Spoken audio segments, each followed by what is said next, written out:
E aí, o que acontece, gente? Quando você entra no processo de emagrecimento, a gente tem que entender algumas coisas. Quando eu falei para vocês hoje no início que eu queria falar sobre a lógica do emagrecimento, porque vocês têm que entender também a parte emocional, claro, mas a gente tem que entender também que existe uma matemática. O que é a matemática do emagrecimento? A matemática do emagrecimento é você comer menos do que você gasta. Então é você gastar mais energia do que você consome. Isso se chama déficit calórico. Então é como se você se colocar numa condição de gasto, de consumo de energia negativo. Isso é a matemática.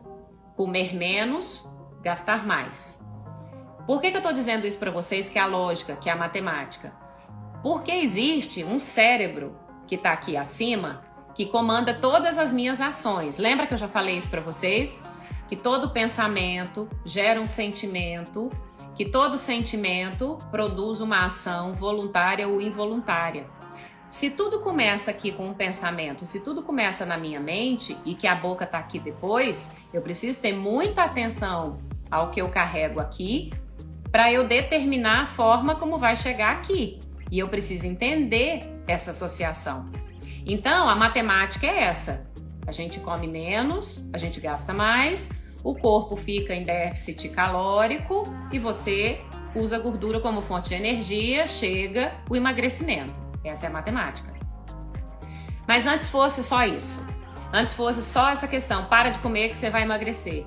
Se nós temos uma relação tão forte, tão emocional com a alimentação, principalmente com os carboidratos, como que eu vou virar para você e vou falar, para de comer tudo que você gosta, corta o carboidrato aí, tira da sua vida, porque assim você vai emagrecer? Não vai.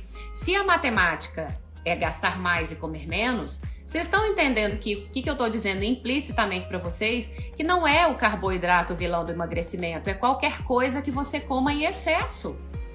Então, de hoje em diante, nós vamos desconstruir essa ideia na sua cabeça de que só o carboidrato é que é vilão de emagrecimento, que você engordou somente pelo carboidrato. Você não engordou, meu amor, por causa só do carboidrato. Você engordou pelo excesso de calorias, que aquilo seu corpo não gastou aquele excesso e aquilo se acumulou no seu corpo na forma de gordura. Só que, tá bom, Nutri, entendi a matemática, mas e agora? O que eu faço com isso?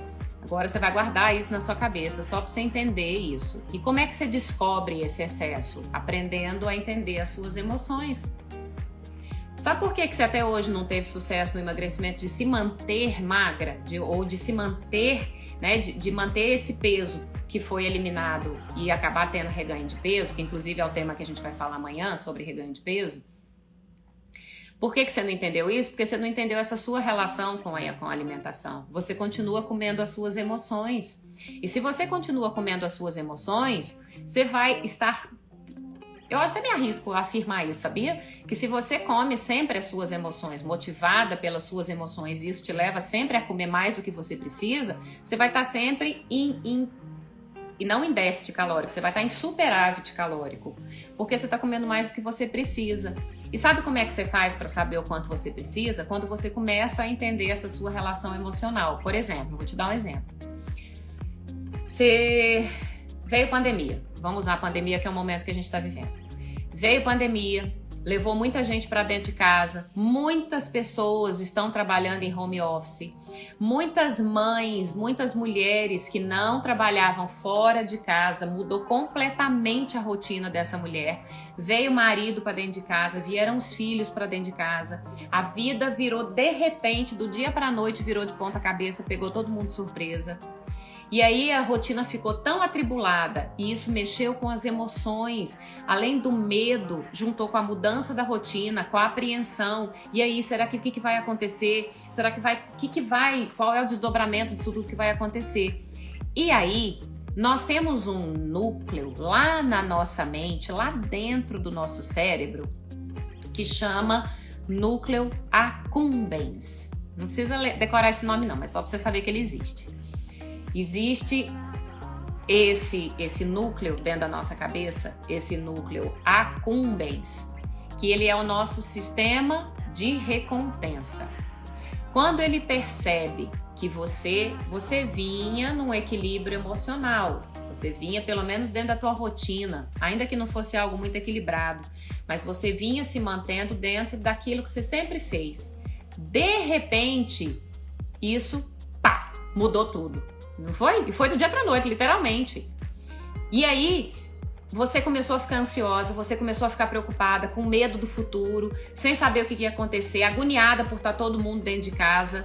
Então, assim, toda aquela situação que te tirou desse equilíbrio, te tirou dessa linha reta, te colocou para cima, te colocou para baixo, fez você dar cambalhota. Então, esse núcleo da nossa mente, ele entendeu isso, ele percebeu. E aí ele vai tentar, de qualquer jeito, promover um bem-estar para você, nem que seja momentâneo. Porque é assim que esse núcleo funciona, é assim que esse sistema funciona. E isso vem com a gente desde o nosso nascimento.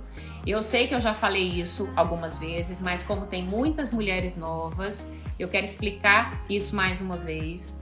Quando a gente nasceu, nós éramos bebezinhos recém-nascidos, né? Até que a gente aprendesse a falar, a nossa única forma de conseguir se comunicar era pelo choro. Então, assim, bebê sente frio, ele chora, e a mãe, na tentativa de acalmar aquele bebê, pega o bebê, traz no peito ou dá mamadeira. O bebê sente cólica, ele chora, a mãe, para acalmar, põe no peito ou dá mamadeira. Bebê tá com dor de qualquer, tá com sono, tá com desconforto, tá com calor demais, ele chora, a mãe pega carinhosamente, põe no peito ou dá mamadeira.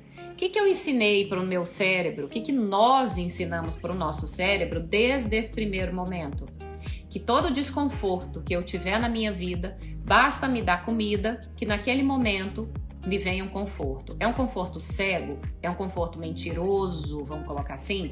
Porque ele dura instantes? Sim, mas foi a forma como o nosso cérebro foi condicionado desde que nós nascemos. Vocês estão começando a entender aonde começou o problema do ganho de peso e da obesidade, gente? Então, assim, a obesidade, ela é uma doença multifatorial, que tem muitos fatores envolvidos. E o principal deles é a emoção, é o nosso psicológico, é a nossa mente. Por quê? Porque isso começou lá no nosso nascimento. Eu associei, quando eu nasci, que comida me traz conforto emocional e físico. E aí, a vida passou.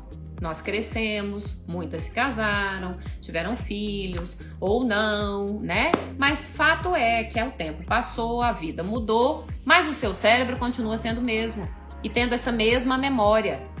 Ele sabe que quando você tá nesse desequilíbrio, sabe o que ele lembra? De você beber.